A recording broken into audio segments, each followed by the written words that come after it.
They have a $15 million profit with the deal they made with the production company. That's $30 million right there, which leaves $20 more million that is going back to the original production company. So of that $100 million at the box office, and this is probably generous, after the exhibitors take their cut, after distribution recoups expenses, recoups the MG, recoups marketing expenses, takes their distribution fee, a generous $20 million is going back to the original production company.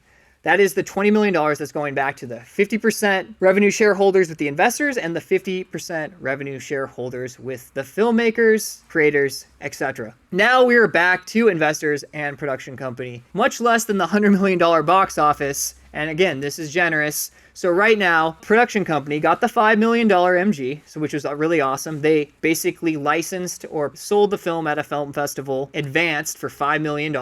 And the movie did so well that they made back their advance. The distribution company made back their advance. And now they're in massive, massive profits. So far, with the $5 million advance and the $20 million of pure profit, the company on a $1 million film has made $25 million. And again, this is pretty generous because it's often not that much, but this is just keeping the math easy. So we have $25 million is to the original company. Now, with that $25 million that comes back to the company, it is going to be split 50-50 between the investors, which are the 50% investors, equity holders, and then 50%, which is the producers and creatives that took the risk and made the film. In filmmaking, those who take the risk generally make the profits. So if one investor came in and financed the full $1 million budget on this film, their profit of the $25 million would be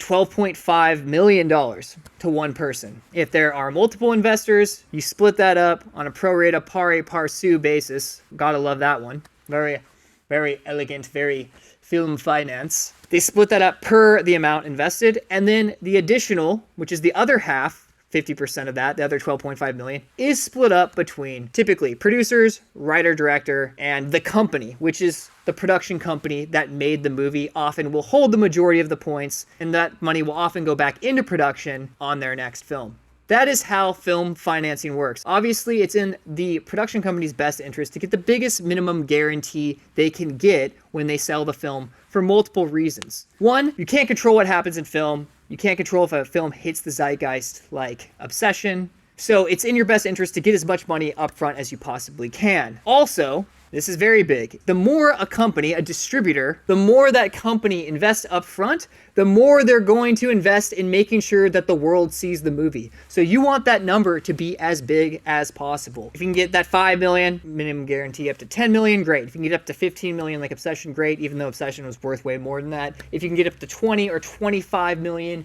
great. The higher that number is, the more the skin the distributor has in the game, and the more they're going to market the movie because they have more money to recoup. So there's a lot of reasons why you want that minimum guarantee number to be as high as possible. And the best way to do that is you make a banger movie. That is how the basic film waterfall works in film finance. There are other elements at play, such as you have SAG residuals, you have deferments, and those are often taken off the top when the money comes in to the production company. Also debt. If a film has debt financing, that would typically, when that $20 million or that MG comes into the company, they're going to get all that back first. One, to stop interest, and because of the deal the company made with the debt financier, that money is always first out. So it's last in, first out, which I think is a total quack. But that's how the industry works. On this film, we're not doing that. Every dollar that comes in to the company is going to be first dollar gross out. So remember, investors that invest in films are not getting paid off the box office.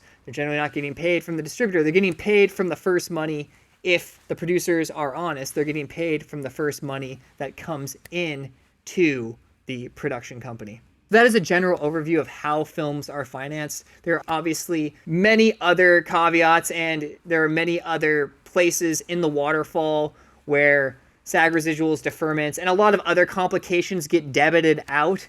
But in general, those are the three major stages. You have exhibitor, distributor, then to company. And there is lots of variables within that. But generally speaking, on a $1 million film, if the film grosses $100 million in the box office, what a company is typically looking to make, if it got a $5 million minimum guarantee, that company would be looking to earn $10 to $20 million additional on top of that, depending on the deal with the distributor. So it's a lot of money, but again, just to be completely upfront, it's not $100 million. So if a film did 3 times that at the box office, did 3 times $100 million, that company could be looking to make $40 to $60 million, which is a ton of money, but it's not $300 million like some people think. So as I do a very unpracticed and very generic English accent based off of memory without even rolling it around in my tongue before, that is how film finance works in independent film. Thank you for tuning in to the Unlimited Creation Show with Cal Barnes. Remember to subscribe on YouTube and Spotify for more weekly content, and I will see you on the next episode. Until then, stay sharp and invest in independent film.